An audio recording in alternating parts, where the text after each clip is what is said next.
Minha História de Fantasmas. As portas se abriam e ninguém explicava por quê. Senti quando alguém entrou no meu quarto, subiu na minha cama e em cima de mim. Fiquei nervosa, mas queria saber quem era. Depois das 8 da noite, arrastavam móveis, escutávamos uma bola que se movia pelo chão.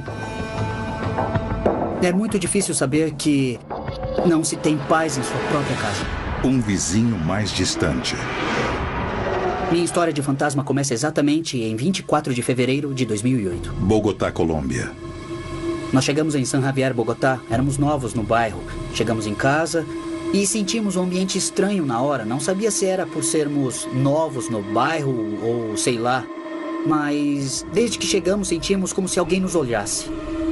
Escolhi meu quarto e todos estávamos contentes porque era uma casa nova. Era muito bonito o apartamento. E morando lá, eu senti que me observavam em várias partes da casa. É muito difícil saber que não se tem paz em sua própria casa. E quando você chega em casa para descansar, se sente ameaçado. Minha história de fantasmas começa em 24 de fevereiro de 2008, quando chegamos para morar em um apartamento. No segundo andar, ouvimos como se alguém jogasse uma bola, como se movessem os móveis. Numa noite, havia uns 15 dias na casa e escutamos no terceiro andar que arrastavam móveis. E então nós pensamos que tinham chegado os vizinhos novos. Pareciam estar mudando, mas sempre na mesma hora. Depois das 8 da noite, arrastavam os móveis, escutávamos uma bola que se movia pelo chão. Até que um dia o som foi tão forte que decidimos falar com os vizinhos. Não, já chega, sempre na mesma hora, por que mexem tudo nessa hora? Então chegamos lá em cima e a porta estava entreaberta.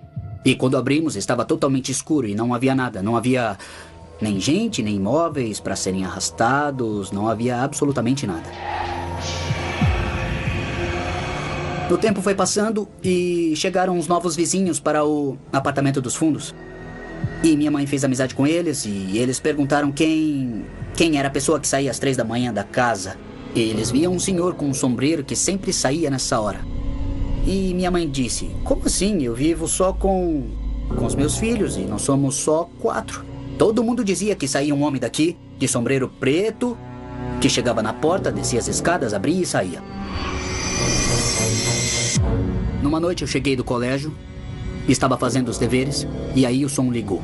Eu pensei que fosse qualquer coisa no volume, não sei, eu apertei o controle, mas aí ele apagou. Voltava a ligar, a desligar, ligar, a desligar, e assim sucessivamente.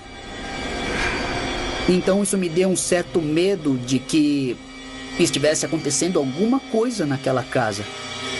A televisão começava a ligar, as portas se abriam e ninguém explicava por quê.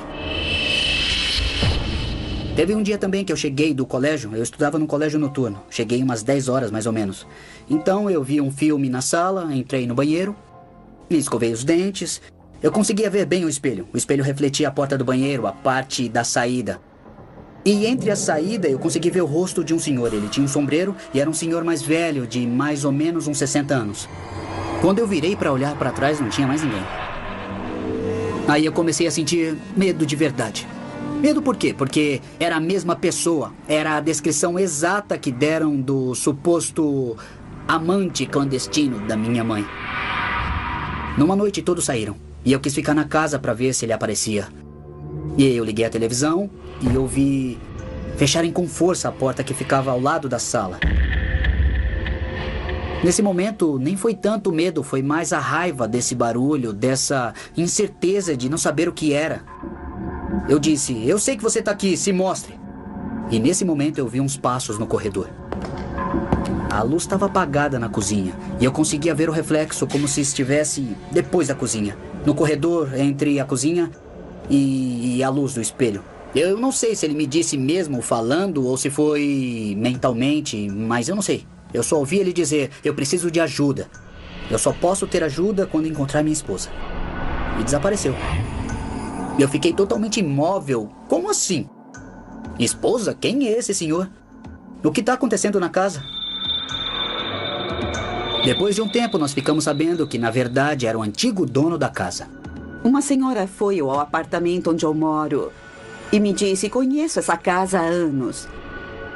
Ela disse: faz mais de 20 anos que morei aqui. E eu disse: escuta, como é o antigo dono da casa? Ela disse: era alto, moreno e sempre usava um chapéu grande. Então eu disse: sério? Então é o homem que continua aqui. Já viram ele sair daqui? Uma noite eu estava dormindo e bateram no meu quarto. Achei que era meu filho que estava me chamando. Fui na cozinha fazer o café. Ele se levantou e disse: mãe, o que está fazendo na cozinha? São só 3 da manhã. Eu levantei para dizer: mãe, são 3 da manhã. Ela me olhou assustada. Como assim? Eu vi que você levantou e entrou no banheiro. E eu disse: acabei de levantar porque escutei você na cozinha.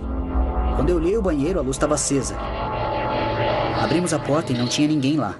A porta do quarto da minha irmã também estava aberta e achamos que ela foi ao banheiro e deixou a luz acesa, mas nós olhamos, o chuveiro não estava ligado, não tinha ninguém lá.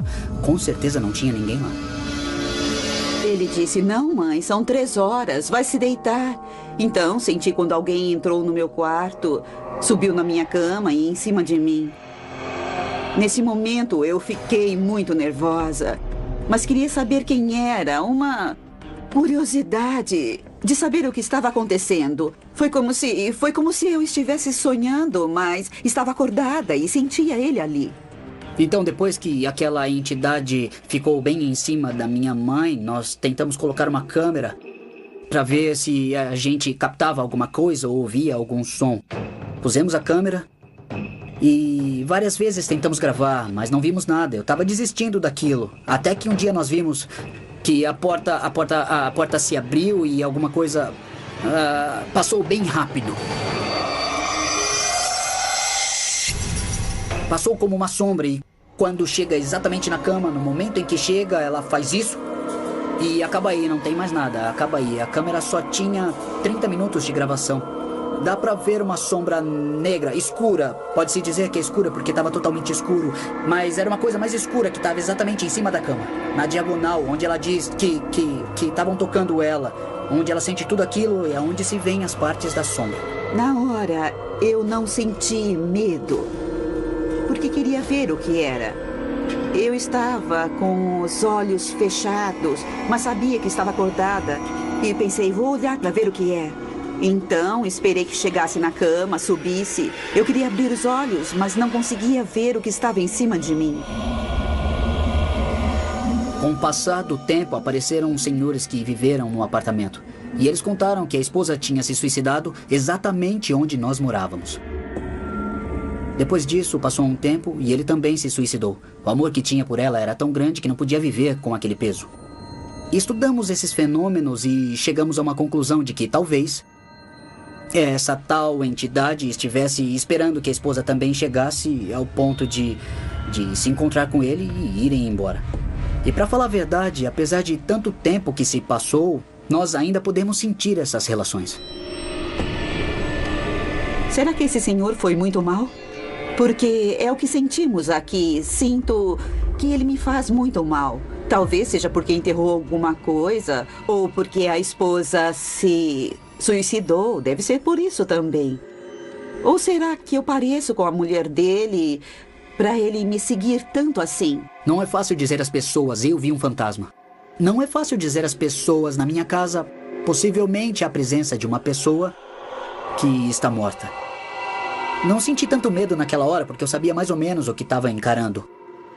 Mas senti como se uma incerteza de por que está se manifestando. E justamente porque quando chegamos, por que com a gente e por que com a minha mãe, que foi a pessoa mais afetada nesse caso. Minha história de fantasma.